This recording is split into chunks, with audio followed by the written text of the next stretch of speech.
धांधली ज़दा साबिक हुकूमत चलने दी, ना मौजूदा हुकूमत को चलने देंगे। खैबर पख्तूनख्वा के इलाके बडग्राम में शायर इस्लाम कॉन्फ्रेंस से खिताब करते हुए सरबराह JUI मौलाना फजल रहमान का कहना था कि फाटा का खैबर पख्तूनख्वा में इंजमाम का फैसला गलत और एक तरफा है। इस फैसले से कबाइल नाराज है। आज आप पछता रहे हैं कि फैसला गलत हुआ।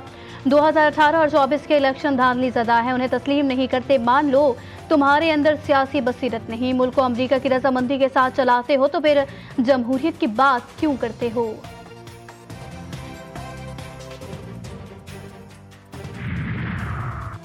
अदालती फैसला इलेक्शन कमीशन को मौसूल। कल तक मखसूस नशिस्तों के अलॉटमेंट बहाल होने का इम्कान। सुप्रीम कोर्ट के मखसूस नशिस्तों से मुतालिक फैसले के बाद अमल दरामद का अमल तेजी से जारी है।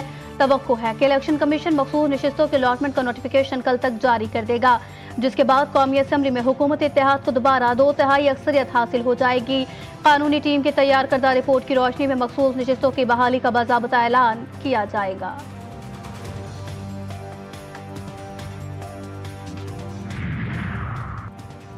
और इस्लामाबाद हाई कोर्ट के जजेस की सीनियरिटी तय। वजारत कानून और इंसाफ का नोटिफिकेशन जारी।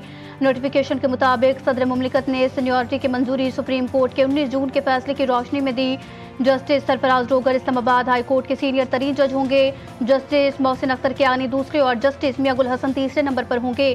19 जून को सुनाए गए फैसले में सुप्रीम कोर्ट के आईनी बेंच ने जजेस ट्रांसफर केस में जजेस ट्रांसफर के खिलाफ दरखास्तें मुस्तरद कर दी थी। लाहौर में बादल फिर बरस पड़े। मुख्तलिफ इलाकों में तेज हवाओं और आंधी के साथ बारिश। लक्ष्मी चौक, शादमान टाउन, गुलबर्ग, गवाल मंडी, शिमला पहाड़ी समेत कई इलाकों में तेज बारिश से जल थलेक हो गया। घरों में पानी दाखिल, आंधी से दरख्त भी उखड़ गए। पंजाब के मुख्तलिफ अजला में भी बरसात। सड़कें नदी नालों का मंजर पेश करने लगी। बारिश के बायस मुख्तलिफ इलाकों की बिजली मुअत्तल। कराची में आसमान पर बादलों के बाद सूरज का राज। गर्मी की शिद्दत बढ़ गई। शहर में आज हल्की बारिश और बूंदाबांदी का इम्कान। मगरिबी हवाओं के झोंकों से बारिश का सिलसिला कल तक जारी रहेगा। मॉनसून का दूसरा ताकतवर स्पेल 5 जुलाई से शुरू होगा। कराची में बारिश थम गई, लेकिन बल्दियाती इदारों की कारकर्दगी में तेजी न आई। कई घंटे गुजरने के बावजूद सड़कों से पानी ना निकाला जा सका। गार्डन, चिड़ियाघर के अतराफ कई फीट पानी जमा। शहरियों को आमदोरफ्त में मुश्किलात का सामना।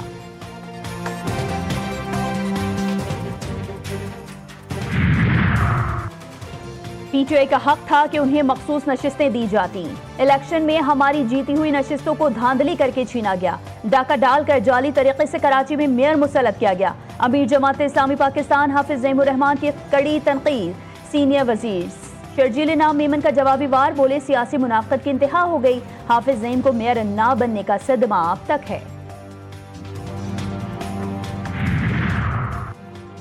ऑपरेशन बुनियानुम मरसूस के जरिए दुश्मन को भरपूर जवाब दिया गया। हमने भारत का खित्ते में बालादस्ती का ख्वाब चकनाचूर किया। गवर्नर सिंध कामरान खान टिसोरी का बैनुल मज़ाहिब हम आहंगी कॉन्फ्रेंस से खिताब। कहा, मेरे लिए तमाम उलमा असातिज़ा की हैसियत रखते हैं। इख्तिलाफ राय में हुस्न अखलाक को नहीं छोड़ना चाहिए।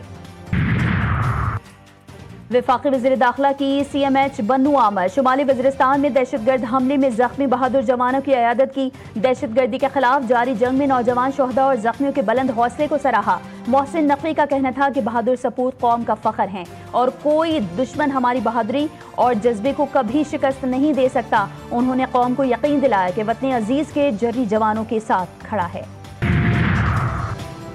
वज़ीर ख़ारजा सागदार की तुर्क हम मनसब से अहम टेलीफोनिक गुफ्तगू। पाक तुर्क वज़राए ख़ारजा की 2 तरफ़ा ताल्लुकात, कसीरुल जहती ताउन, खित्ते की मौजूदा हसास सूरत हाल पर तफसीली तबादला ख्याल।